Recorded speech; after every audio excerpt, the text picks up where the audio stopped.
Welcome to World Revolution Channel. Today we present the immortal book of Napoleon Hill, Napoleon Hill's Golden Classics. Napoleon Hill tells the secret 13 steps to becoming a millionaire. Have you ever wondered why some people become extremely wealthy and successful while others, just struggle to survive? Mitch Horowitz's 3-volume condensed collection of Napoleon Hill's Golden Classics will reveal the secrets. Join us in this video summary and discover the key to a wealthy and fulfilling life. How does it work? Watch now.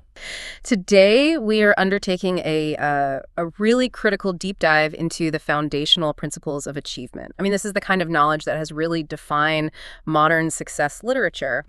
And if you, the listener, are curious about the concrete, actionable differences that separate, monumental achievement from just wishing, you are in exactly the right place. Absolutely. We're exploring the first 8 essential steps that Napoleon Hill distilled from his legendary research. And we're pulling this wisdom directly from Mitch Horowitz's definitive condensed edition of Napoleon Hill's Golden Classics. Right, which is just a fantastic synthesis of Think and Grow Rich, the Law of Success, and the Master Key to Riches. It really boils it down to the essentials.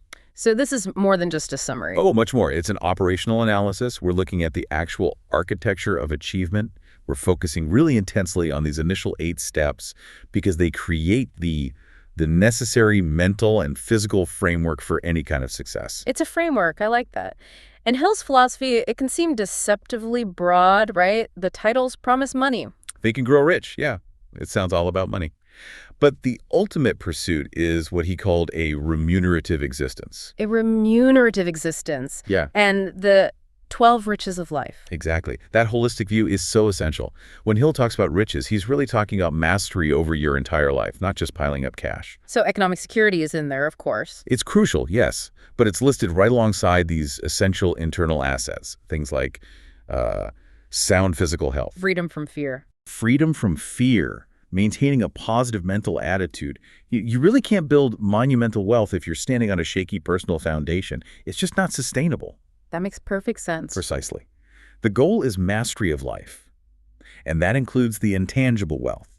Things like cultivating harmony in human relationships, the capacity for faith, radical self-discipline. So our mission today is really to shortcut your access to the core wisdom of these first 8 steps. We want to give you that psychological and strategic framework. We have to ground this in history because this entire methodology, it didn't just come from his personal opinion. Not at all. It sprang from a career-defining challenge that was issued by Andrew Carnegie back in 1908. That's the key context right there. Carnegie, the industrial titan. Yeah. He believed that success was governed by laws that could be codified. A formula. A formula, exactly. A formula accessible to anyone. So he challenges Hill, who was a young journalist at the time, to spend over 2 decades interviewing the era's highest achievers. And we're talking about more than 500 exceptional minds. 500. From inventors like Edison to presidents, generals, financiers.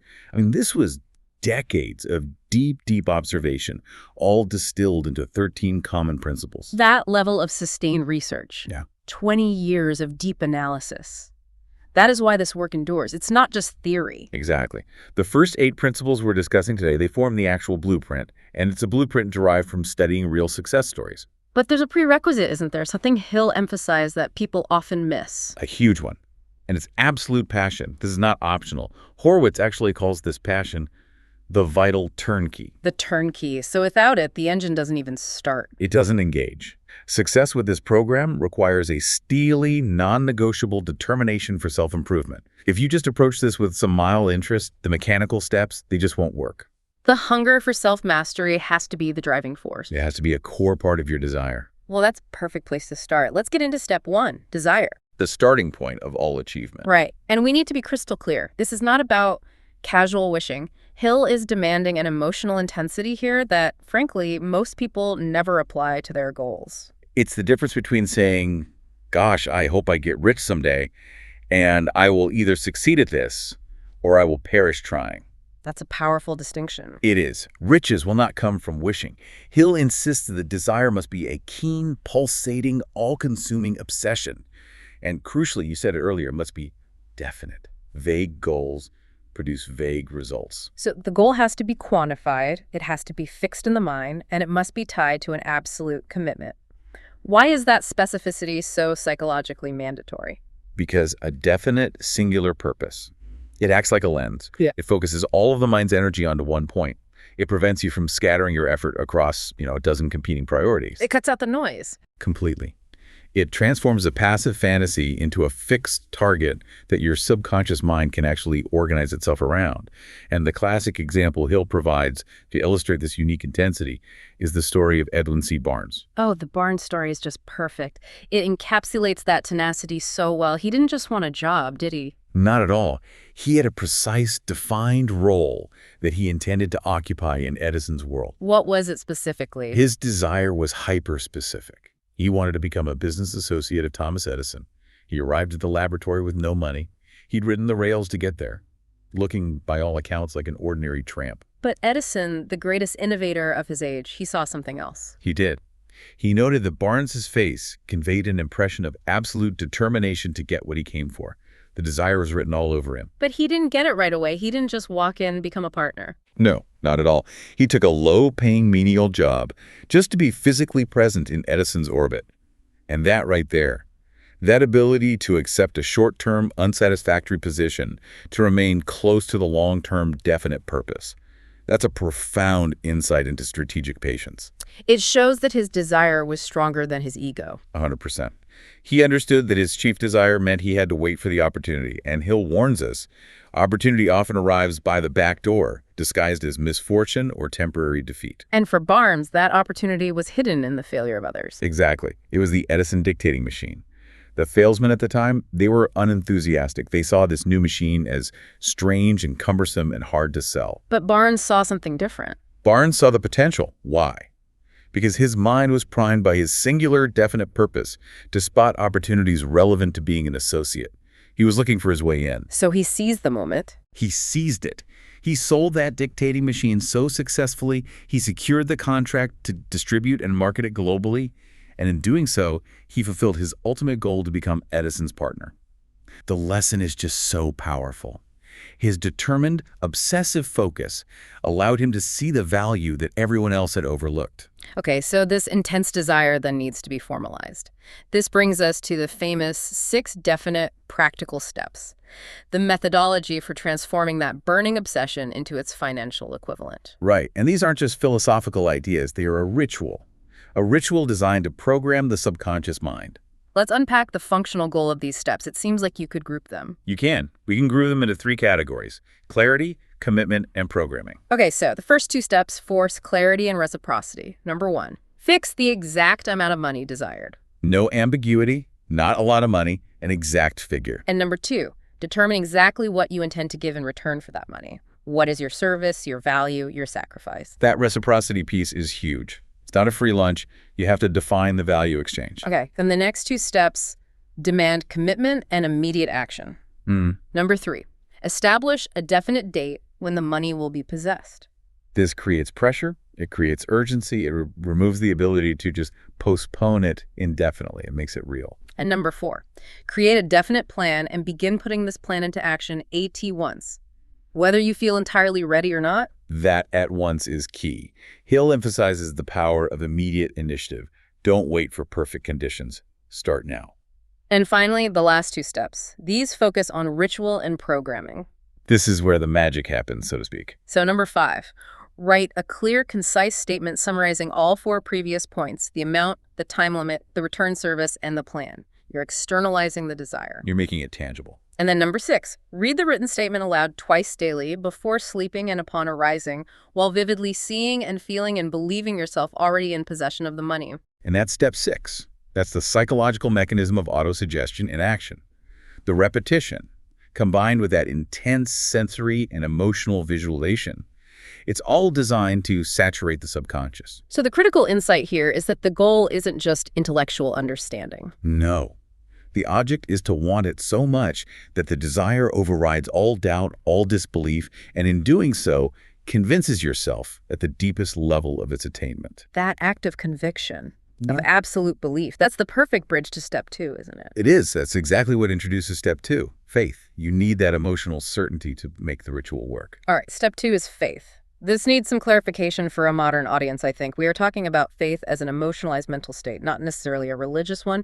What is its function in this system? He'll define faith as the head chemist of the mind. The head chemist. The head chemist. It's the mental quality that transforms desire into expectation. Psychologically, faith is the unshakable conviction that your purpose is attainable. It creates an intense expectation bias. So how does that conviction connect to the larger system of achievement? Well, when faith is intensely blended with the vibration of thought, which just means when you attach powerful emotion to your goal, the subconscious mind registers this as reality. It can't tell the difference between a real experience and an imagined one that's charged with enough emotion. Exactly.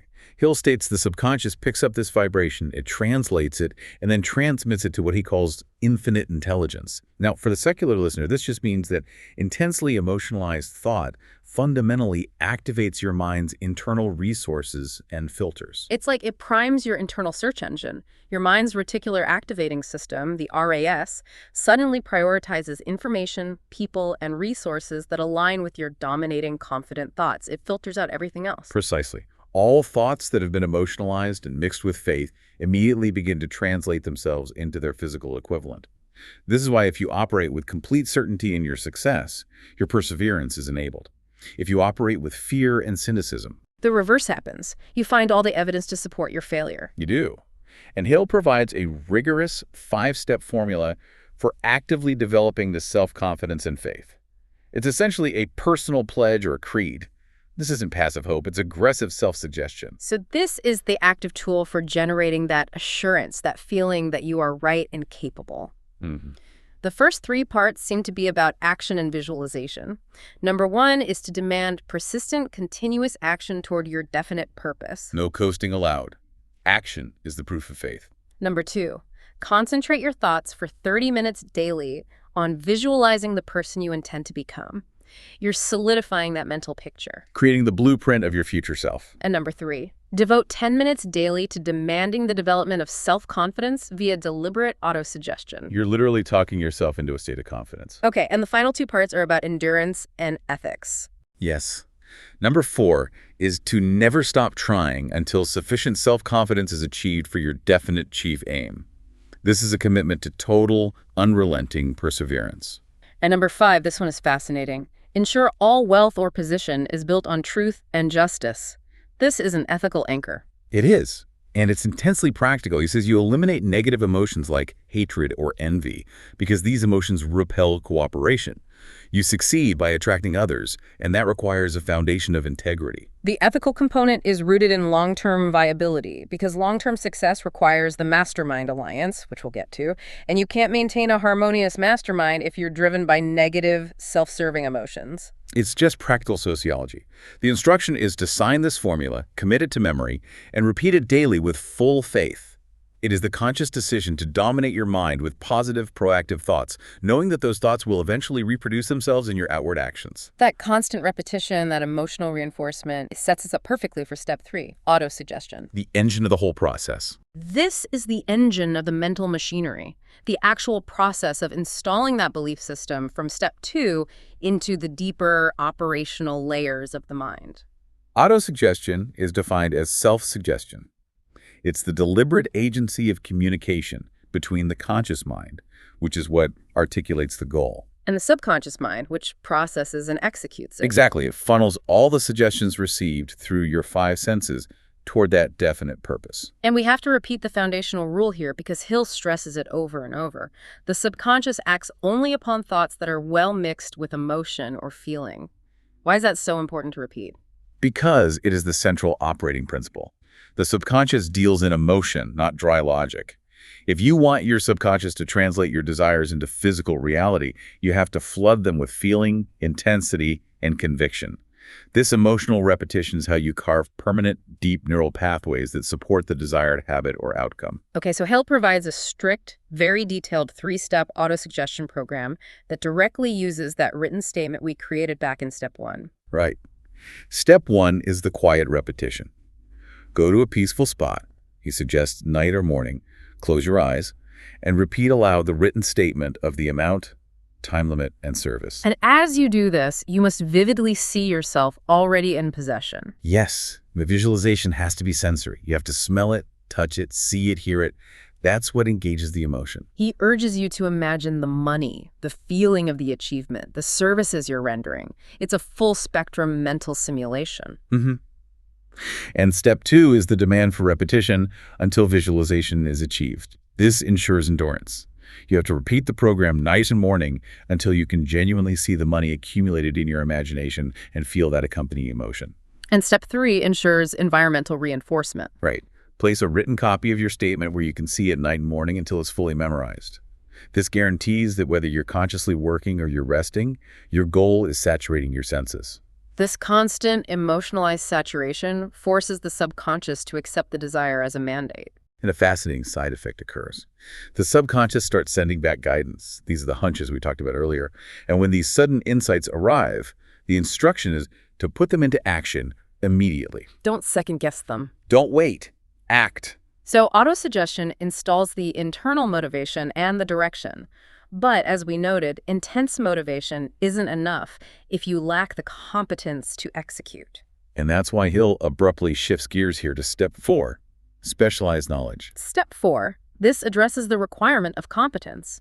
You need competence to back up that burning desire, and this is a critical distinction that really challenges the value of general education. Hill is absolutely uncompromising on this. General knowledge, no matter how wide-ranging, is of little practical use for wealth accumulation. It's only potential power. Only potential. It becomes actual power only when it is organized into definite plans and directed toward a definite end. The world pays for specialized applicable knowledge. Not for what you know, but for what you can do with what you know. So the strategy isn't to become a walking encyclopedia. No, it's to determine the exact specialized knowledge required for your major purpose, and then acquire only that knowledge from accurate and dependable sources. You have to analyze your goal first, then map out the necessary expertise. And the sources can be anything: specialized courses, professional books, formal education, or, very importantly, partnerships with people who already possess the knowledge you need. Hill himself is the perfect case study. He spent 20 years specializing in the science of success before he had the authority to write his books. This principle really emphasizes continuous, targeted learning. But the acquisition of knowledge is just the raw material. The real power comes in the application. Which brings us to Hill's formula for capability. Once you've acquired specialized knowledge, you have to combine ideas with that specialized knowledge using the faculty of imagination to form organized plans. So the specialized knowledge gives you the facts, the raw data, but imagination is what synthesizes those facts into a strategic path forward. Exactly. So the transition is smooth. Autosuggestion creates the belief, specialized knowledge provides the tools, and imagination is what links the two, transforming potential into real capability. It acts as the necessary catalyst. Knowledge is necessary, but it's inert without that creative ability to organize it into an effective strategic blueprint. And that capacity for blueprint creation brings us right to the focus of step 5. Step 5, imagination. Hill calls this the workshop of the mind. This is where the intangible desire finally begins to take on a concrete structural form. Imagination is the crucial bridge. It is the workshop where all plans are fashioned and where that desire is finally given shape, form, and action. Hill talks about 2 types here. Synthetic imagination, which is basically recombining old ideas in new ways. And creative imagination. And creative imagination, which is the truly transformative force. He describes creative imagination as the medium through which our finite minds can communicate directly with what he calls infinite intelligence. And that's how we receive hunches and inspirations. Right. And for you, the listener, we can interpret this as the deepest function of the subconscious. It's the ability to generate entirely new solutions and insights that don't rely solely on your existing memory. When your mind is intensely stimulated and saturated with a single goal, this faculty opens up. It's the source of all truly basic or no ideas. But just like autosuggestion, the creative imagination isn't passive. There's an activation requirement, isn't there? There is. It only works when the conscious mind is stimulated through the emotion of a strong desire. It needs that burning intensity from step 1 to be engaged. If you are indifferent or lukewarm about your goal, the creative function stays dormant. It stays asleep. And furthermore, Hill warns that if your creative faculty has been weak from years of inaction, from following orders rather than innovating, it needs to be deliberately developed. How do you do that? It becomes more receptive in proportion to its development through use. So the visualization exercises we talked about are essential because they force the daily exercise of this faculty. It makes it sharper and more receptive to those incoming inspirations. And the most crucial action of this entire step, he says, is the physical act of reducing the plan to writing. That's the moment the concept gains mass. Writing the plan down gives concrete form to the previously intangible desire. It marks the culmination of all the mental work and the transition into physical execution. The imagination provides the blueprint. And writing it down makes that blueprint official. It does. And that brings us to step 6, organized planning. Step 6, organized planning. A brilliant blueprint still needs a construction crew. This step deals with execution, resource management, and, critically, cooperation. Precisely. Success requires definite, practical, and, he says, faultless plans. And at the scale we're talking about, achieving it single-handedly is basically impossible. You have to leverage the experience, education, ability, and imagination of other minds. And this is the point where Hill formally introduces his most famous concept, The mastermind principle. which is a rigorous definition, not just a casual networking group. He outlines 4 very specific steps for implementing practical plans through the mastermind. Step 1 is strategic assembly. You have to ally yourself with a group, the mastermind, that is required to carry out the plan. This alliance has to be highly strategic, based on the specialized knowledge gaps in your own experience. You're building a team to cover your weaknesses. Exactly. Step 2 is mutual benefit. You must determine the advantages and benefits offered to members in return for their cooperation. This goes beyond just compensation. It defines why the alliance benefits all parties. No intelligent person works indefinitely without a clear reward. Has to be a win-win. It has to be. Step 3 is rhythm and synergy. You must meet regularly, he suggests at least twice a week, until the plans are perfected. The frequent meetings ensure that the synergy, the creation of that third mind, is constantly stimulated and refined. And step 4 is the absolute structural requirement. The non-negotiable. You must maintain perfect harmony between yourself and every member. Failure to follow this instruction, Hill warns, guarantees the failure of the Mastermind Alliance. Why is harmony so important? Because the combined psychic energy, the collective intelligence, it requires a peaceful, cooperative environment to function creatively. Conflict shuts it down. This insistence on harmony is a vital insight. It protects against ego clashes and ensures the group intelligence functions at its peak. Right. But even the best harmonized plans, they hit reality. So what is the strategy when defeat strikes? The strategy for temporary defeat. Hill is so adamant about this. Defeat is not permanent failure. It simply signals that your current plans are unsound. It's feedback. It's just feedback. When defeat comes, you must accept it as feedback. Rebuild the plans immediately, incorporating the lessons you just learned, and set sail again. The majority of people fail because they lack the persistence to create new plans when the first one fails. They quit the purpose instead of quitting the faulty method. You've got it.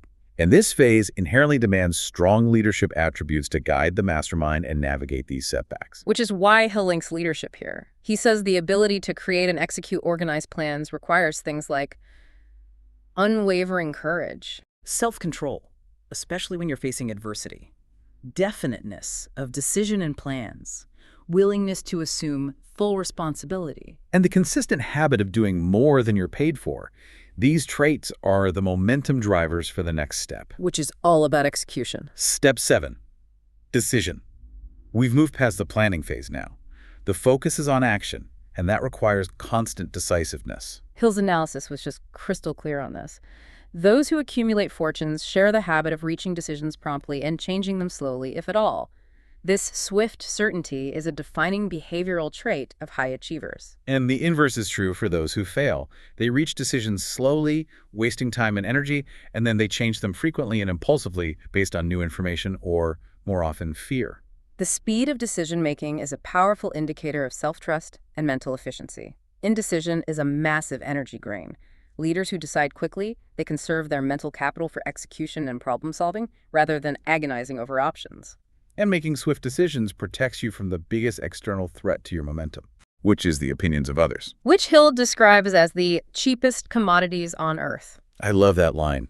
If you lack internal certainty, you will be easily swayed by the flock of opinions offered by well-meaning but often ignorant friends or relatives. The danger is that if you let yourself be influenced by these opinions, you will sacrifice your own definite desire. So the mandate is clear. Keep your own counsel. Reach your own decisions and follow them. You are taking charge of your own mind. And you only confide in the members of your mastermind group, the ones who are in complete sympathy and harmony with your purpose. You acquire facts quietly, but you don't disclose your grand purpose to outsiders who might just introduce doubt or ridicule. That protection against negative suggestion is vital for maintaining momentum. Absolutely. Hill's message is so empowering. Leaders decide quickly and firmly. The world makes room for the individual whose words and actions show that they know where they are going. That definiteness translates directly into the certainty you need to weather the inevitable storms. And those storms require the final foundational pillar we're covering today. Persistence. We come now to step 8, persistence. This is the ultimate crucial test of the intensity of your initial desire and the power of your will. Persistence is essential for transmuting desire into money. It is based squarely on the power of will. When willpower and desire are properly combined and directed, they form an irresistible force. People who attain great fortunes are almost always defined by this relentless endurance. And a lack of persistence is identified as the major cause of failure for the vast majority of people. How exactly is this weakness overcome? It depends entirely upon the intensity of one's desire. The depth of your emotional commitment, that burning obsession from step 1, dictates your ability to persist. There's no substitute for persistence. So if the desire is just a lukewarm wish, the first obstacle will kill it. It's gone. But if the desire is a burning obsession, temporary setbacks become instructional moments. They're not reasons to quit. Hill suggests that those who cultivate the habit of persistence enjoy a kind of insurance against failure. They finally arrive, no matter how many times they're defeated. He even suggests a sort of cosmic trial. The persistence test. He does. He suggests a hidden guide. Test people through discouraging experiences, ensuring only those who fight on can pass the test. This basically means the universe, or your own subconscious, subjects you to trials to determine if your desire is truly intense enough to deserve fulfillment. And the silent, irresistible power, the force of your programmed mind, it comes to the rescue of those who refuse to accept defeat as final. That's the idea. And to make persistence a reliable automatic habit, Hill provides a final practical framework, the 4 steps to the habit of persistence. And it really synthesizes everything we've discussed. Okay, let's go through them. Step 1 is a definite purpose backed by burning desire for its fulfillment. That's the root cause, the foundation of it all. Step 2, a definite plan expressed in continuous action. This links back to organized planning and taking initiative. Step 3, a mind closed tightly against all negative and discouraging influences, including the negative suggestions of relatives, friends, and acquaintances. This reinforces the need for strong decision and self-counsel. And step 4, a friendly alliance, a mastermind that encourages you to follow through. This external support system provides the necessary emotional strength and accountability when your personal willpower might be flagging. And when these 8 steps are combined, from that initial emotional intensity, through the mental programming and organized planning, to unwavering execution, you have a complete, cohesive system for personal achievement that builds the necessary character to sustain success through any adversity. We have completed the deep dive into the initial 8 crucial principles derived from Napoleon Hill's methodology. We analyzed defining your desire, fueling it with faith, programming the subconscious through autosuggestion, acquiring specialized knowledge. Using imagination to build organized plans, establishing prompt decisions, and applying persistence through adversity. This system is just so comprehensive. It covers the entire journey from an intangible thought all the way to a successful physical manifestation. But the ultimate effectiveness of these steps, it really depends on their integration into your character, ensuring they're not just actions you take, but habits you live by. That is the final challenging thought. Hill describes something he calls the Law of Cosmic Habitforce as nature's way of giving fixation and permanence to all habits. So what does that mean for us? It means achieving enduring success requires mastering self-discipline to ensure these positive principles, desire, faith, persistence, are adopted as fixed, permanent habits of thought and deed. If these steps remain external, effortful actions, they will eventually fail. They must become automatic processes governed by the cosmic habit force of your own disciplined mind. If this has sparked your curiosity about the remaining steps in Hill's 13 principles, such as the mastermind in more detail, sex transmutation, or the mysterious sixth sense, we definitely encourage you to follow up on this monumental work. Thank you for exploring this deep dive into Napoleon Hill's methodology. Thank you for watching. Please like, share, subscribe, follow up in next topic. Come back to continue the secret 13 steps to becoming a millionaire. Let's listen. Step #9. Welcome back to the deep dive. Thank you for joining us as we wrap up our really intense look at Napoleon Hill's philosophy of achievement. So, over the last 2 deep dives, we've gone through the tangible steps. The actionable stuff. Exactly. The power of desire, the discipline, the planning. But now we're leaving that world of, let's say, physical action behind. We are moving into the final, and I'd say most abstract part of his work. Yeah. The part that deals entirely with these intangible psychic forces of the mind. It really is the engine room. Yeah. And for anyone who sort of dismisses Hill's work as just, self-help fluff, Yeah. this section, steps 9 through 13, this is where the rubber really meets the road on the metaphysical side. These are not just motivation tips. He's laying out principles designed to coordinate minds, redirect this huge biological energy, and then connect your own consciousness to this universal system he calls infinite intelligence. Oh, we're moving from doing things to harnessing energy. That's it. We're talking about how to generate real power. It's a huge step up. Okay, so if the first 8 steps were like the foundation and the walls of the house, these last 5, they're the electrical grid. They're the Wi-Fi. The antenna, yeah. We're diving into 5 concepts that really build on each other. We've got the mastermind, then the very potent force of sex transmutation. Oh, it was a controversial one. Oh, yeah. Then the subconscious mind, the brain as this kind of broadcasting station, and then the peak, the final attainment, the 6th sense. So let's start with this idea of coordinated thought. All right. We begin with step number 9, the mastermind. Now, this is a term we hear everywhere now, right? Oh, it's everywhere. Silicon Valley boardrooms, networking groups. But Hill's definition, the one he got from analyzing, the most successful people in the world, it's so much more demanding than just having a good team. It absolutely is. Yeah. Hill's definition is, it's incredibly precise. He calls it the coordination of knowledge and effort in a spirit of harmony between 2 or more people for the attainment of a definite purpose. Okay, so let's break that down. It's not just a shared goal. No. It's a definite purpose. And this is the key part. It has to be executed in a very specific way. And that way is the absolute deal breaker, isn't it? The harmony. He really stresses this part, that this alliance must exist in a spirit of perfect harmony. He pulls no punches. I mean, he says without this complete alignment, this spiritual compatibility, the principle cannot obtain. It just doesn't work. It doesn't work. And you should expect failure. Think about that. You can have the smartest people in the world, the best knowledge, but if they clash, if there's any friction or envy, the power output is 0. Or even worse, it's negative. It works against you. That brings up a huge practical question, though. I mean, perfect harmony between 2 or more people, that's incredibly difficult to maintain, especially when there's big money or big egos on the line. Sure. Hill worked with giants like Carnegie and Ford. Did he give any, practical advice on how you actually maintain that harmony? Because human nature seems to fight against it constantly. He did, but it's more implicit. He emphasized that the whole group has to be rooted in that definite chief aim, and it has to operate on the golden rule. Okay. The mastermind, for him, it's primarily a psychic thing, a psychic construct. And friction is the fastest way to just kill that connection. So to keep the harmony, the partners have to have total transparency, mutual respect, and, this is critical, they had to be willing to submerge their own ego for the main goal. Right. The mission comes first. This mission comes first.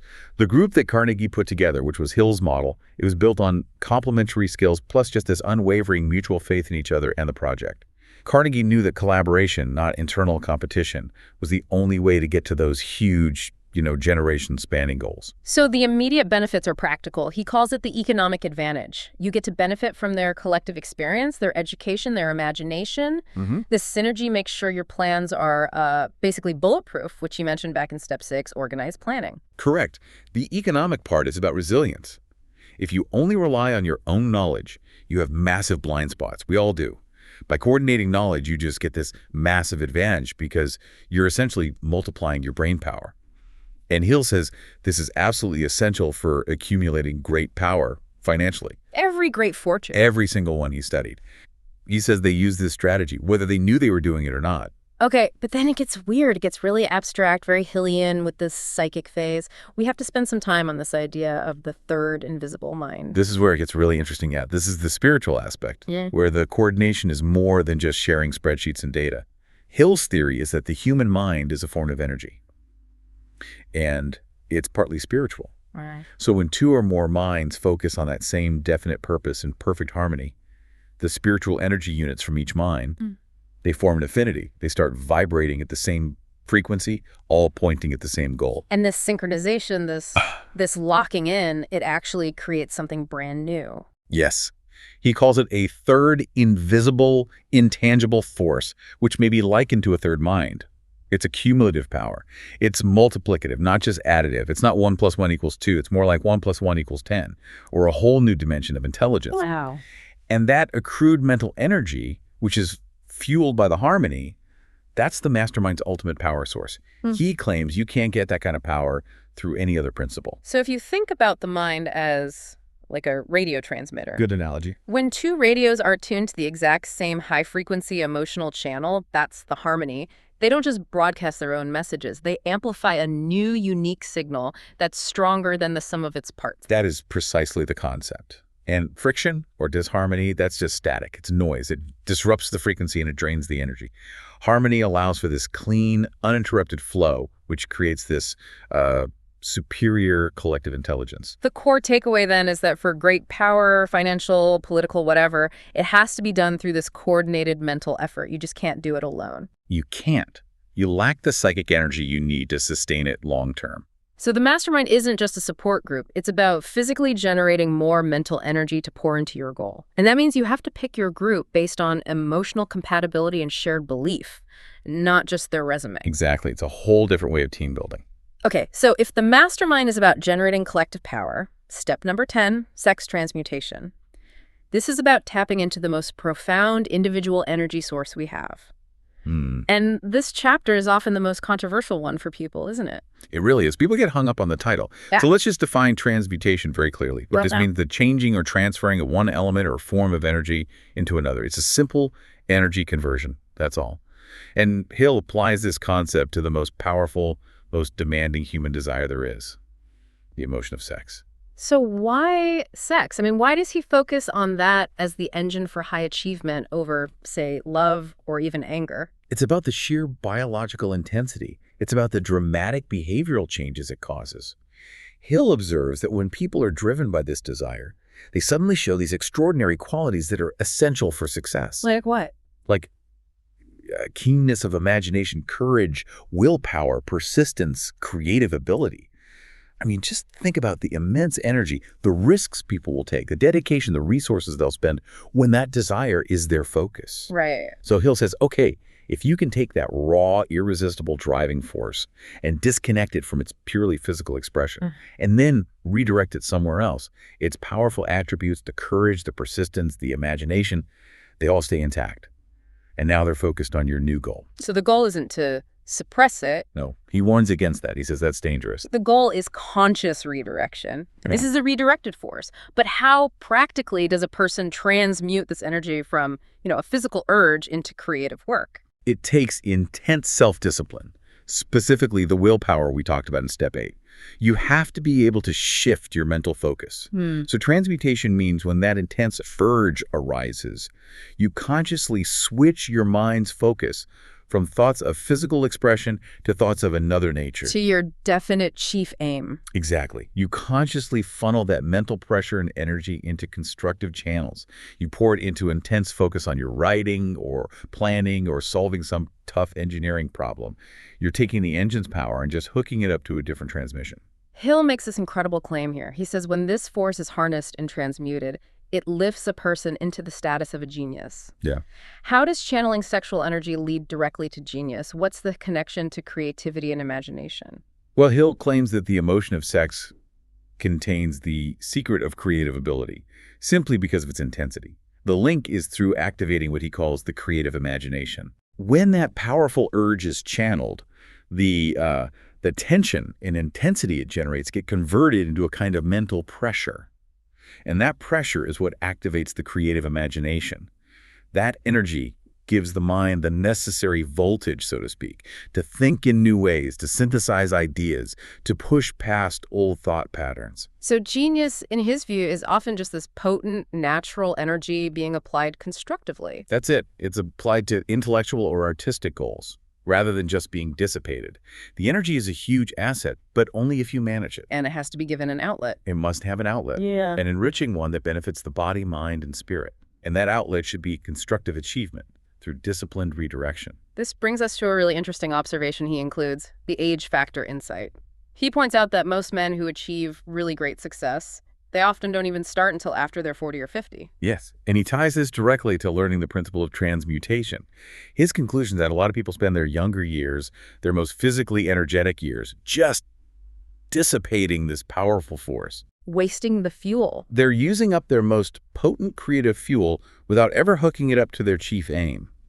For many people, it just takes decades to mature enough, emotionally and spiritually, to realize that this energy has other possibilities beyond the purely physical. So the big difference between someone who succeeds at 25 versus 45 isn't necessarily intelligence or knowledge. It's energy management. It's the conscious or unconscious mastery of this single potent energy source. Exactly. The person who learns this principle earlier, maybe through a mentor or just disciplined study, they get a huge advantage.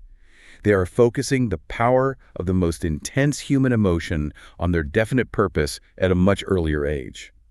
They are, in effect, fast-tracking their journey to genius status by channeling that powerful high-frequency energy. Okay, so we've managed our internal energy. Now we get to the mechanics of thought processing itself. Step number 11, the subconscious mind. If transmutation is the fuel and the mastermind is the battery, the subconscious feels like the critical transmission system. It's what links us to this external power. That's a really good metaphor.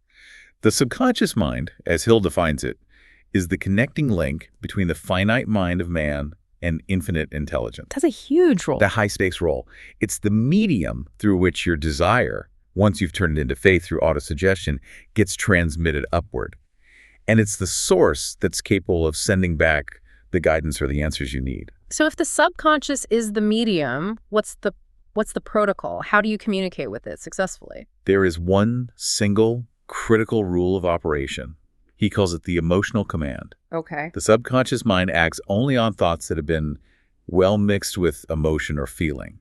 A cold intellectual thought. It's inert. It does nothing. Only emotionalized thoughts, especially those mixed with faith, which he calls the chief positive emotion, get picked up instantly, translated, and broadcast. Ah, okay. That explains why he was so relentless about making your desires crystal clear. Writing them down, reading them aloud with intense feeling, the whole auto-suggestion step. That wasn't just, organizational advice. It was a technical requirement for the system to work. Exactly right. The clarity and persistence provide the blueprint, but it's the emotion that provides the necessary voltage, the fuel. You can think of emotion as a high-frequency charge that lets the thought bypass your conscious mind's skeptical analytical filters and register as a direct command within the subconscious. And that's how it starts to change things into their physical equivalent. That's his theory.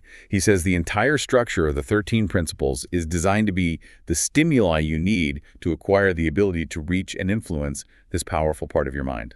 Okay, so that leads us seamlessly into step 12, the brain. If the subconscious is the medium, the brain is the actual hardware. It's the physical device, yes. Hill described the brain as a sophisticated broadcasting and receiving station for the vibration of thought. Like a radio. It's exactly like a radio. He talks about Dr. Alexander Graham Bell and Dr. Elmer Gates, who both believe that the human mind functions much like this cosmic radio system. Our thoughts are measurable vibrations, constantly being sent out and picked up. And within that system, there's one specific part that acts as the main receiver for outside information. That's the creative imagination again. Hill identifies the creative imagination as the receiving set.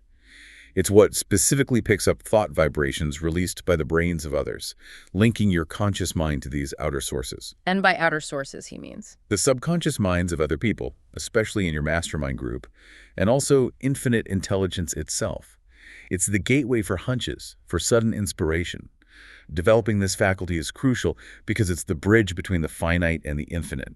But these thoughts aren't just like low-energy whispers. They need power. This brings us to what you called the high vibration requirement. Correct. Thought in Hill's model, travels at an incredibly high rate of vibration. So for a thought to successfully pass from one mind to another, or even from your conscious mind to your own subconscious, it has to be accelerated. It has to be stepped up. And that stepping up happens through major emotions, positive or negative. Yes. Positive emotions like faith, love, and sex, when it's transmuted, they're the boosters. They create high-frequency, clean transmissions. But negative emotions like fear and hatred, they can also raise the vibration rate, but they transmit noise and destructive patterns. Okay. This is the broadcasting principle in action. You have to mix a potent feeling with your thought to give it enough frequency to travel and be received clearly, which again shows why transmutation is so important. It gives you the clean, high-intensity energy you need to operate your mental radio station effectively. It's really a beautifully constructed feedback loop. The mastermind and transmutation, they generate the high-intensity fuel. The brain then uses that fuel motion to broadcast these clear, purposeful blueprints to the subconscious, making sure they don't get lost in the static of, low-energy thinking. That's the system.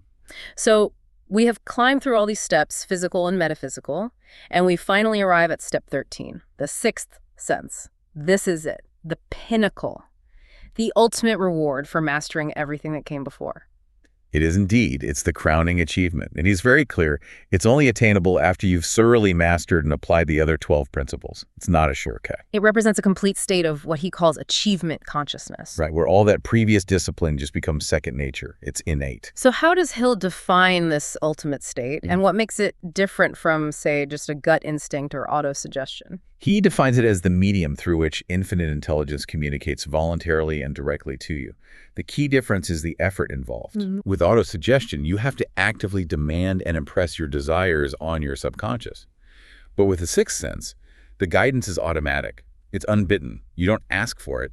It just appears when you need it. He describes it as the point where the mind becomes receptive to ideas and thoughts that were just unavailable to it before. Yes, to the conscious self. It almost sounds like having a personal 24/7 oracle. I love the way he gives it this really practical, accessible name, the guardian angel. That phrase perfectly sums up the functional benefit. It is like having the aid of a guardian angel that proactively warns you of dangers in time to avoid them and notifies you of opportunities in time to embrace them. So it's knowledge you gain not through research or experience. No, it's through immediate, spontaneous insight.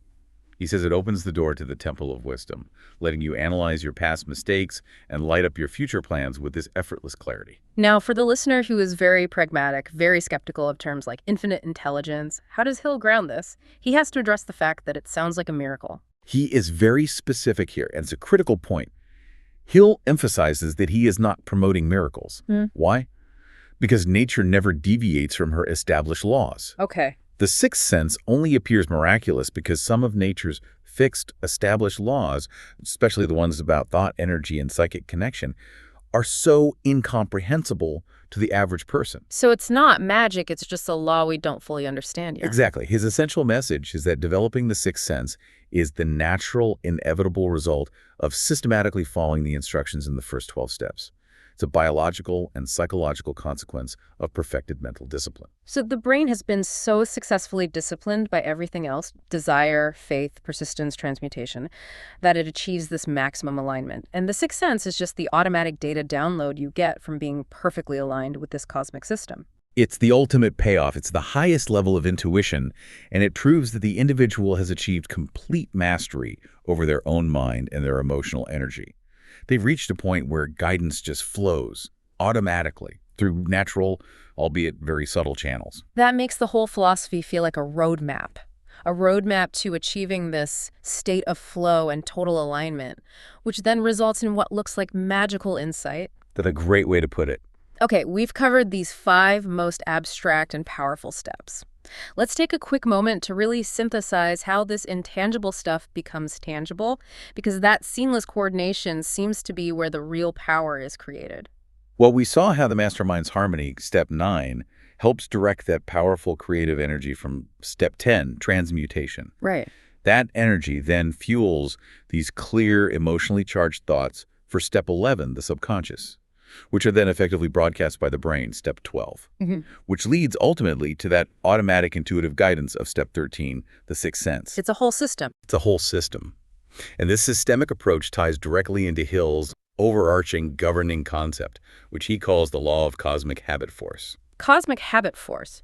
That sounds like more than just, build good habits. What's its fundamental role in all of this? Hill defines it as nature's method for giving fixation to all habits.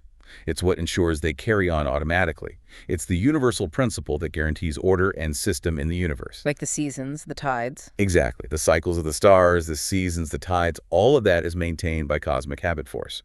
And the profound implication is that the human mind and human life are subject to the exact same inexorable, non-negotiable law. So success or failure isn't random. It's a fixed consequence of the habits we cultivate. Precisely.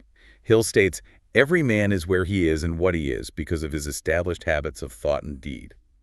The whole point of following the 13 principles is to consciously form habits that lead you toward your major purpose. And once those habits are set, Once those constructive habits, faith, persistence, definiteness of purpose, are established, and you apply them consistently, the law of cosmic habit force takes over the pattern. It locks it into place, and it carries it forward automatically. Success becomes inevitable as long as you don't break the pattern. that's incredibly reassuring on one hand, but it also raises the stakes. If you maintain positive habits, success is guaranteed by a universal law. But if you maintain negative ones, The law is impartial. If you consistently think thoughts of failure, fear, envy, cosmic habit force will fix those patterns too, and that will lead inevitably to their physical manifestation, which is why dealing with the negative forces is just as important. and this is why he dedicates so much time to the single greatest obstacle that can just negate all 13 steps: fear. The invisible enemy, the counterforce to the entire system. He warns that it is worse than anything that can befall you. Why so dramatic? Because it attacks the entire mental infrastructure we just spent all this time building. Fear destroys accurate thinking, which makes your organized planning useless. It diverts your concentration, it masters your persistence, step 7, and it turns the willpower you need for transmutation into nothing. It just kills ambition, it discourages friendship, and invites failure in every single form. Fear puts destructive static into your brain's broadcasting station, making harmony in the mastermind impossible, and making communication with your subconscious garbled. So if you're gripped by any of his 6 basic fears, poverty, criticism, ill health, loss of love, old age, or death, you just can't succeed. The system can't run. It can't run. So if fear is so destructive and so pervasive, what's his ultimate actionable remedy for it? The remedy is emotional replacement. It's not about intellectually rationalizing it away. The greatest remedy for fear is a burning desire for achievement backed by useful service to others. So you fight fire with fire, a negative emotion with a stronger positive one. Exactly. If you fear something, let's say poverty, Hill's advice is to make a definitive decision that you will get along without the money, if necessary. And then you focus all of your mental energy intensely on the positive desire to achieve your definite chief aim. By asserting your will and using the high-frequency charge of desire, step 1, and faith, step 2, you effectively starve the negative emotion of fear. It seems like every single principle, from desire all the way to the 6th sense, is ultimately a structured, systematic counterattack against our natural human tendency toward negativity and fear. It's all orchestrated to align yourself with that cosmic habit force. Precisely. Mastery is defined by control over your own mental attitude, especially when you're facing fear and temporary defeat.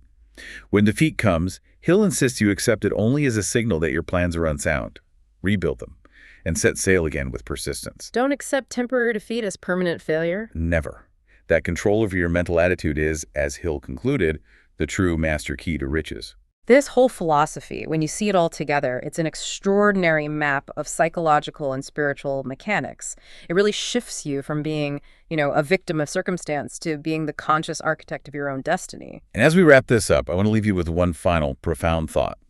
It's rooted in the law that the Golden Rule is founded on. Yeah. We talked about how this is a universal law that ensures you reap what you sow, but Hill takes it beyond just physical actions. Cool, and lay it on us. Remember that the mechanism of autosuggestion is always running, and it's impartial. Your acts, and critically your thoughts toward other people, even silent envy or criticism or hatred, they get registered in your own subconscious mind through autosuggestion. Wow. By entertaining a destructive thought toward another person, you are building your own character in the exact duplicate of that thought.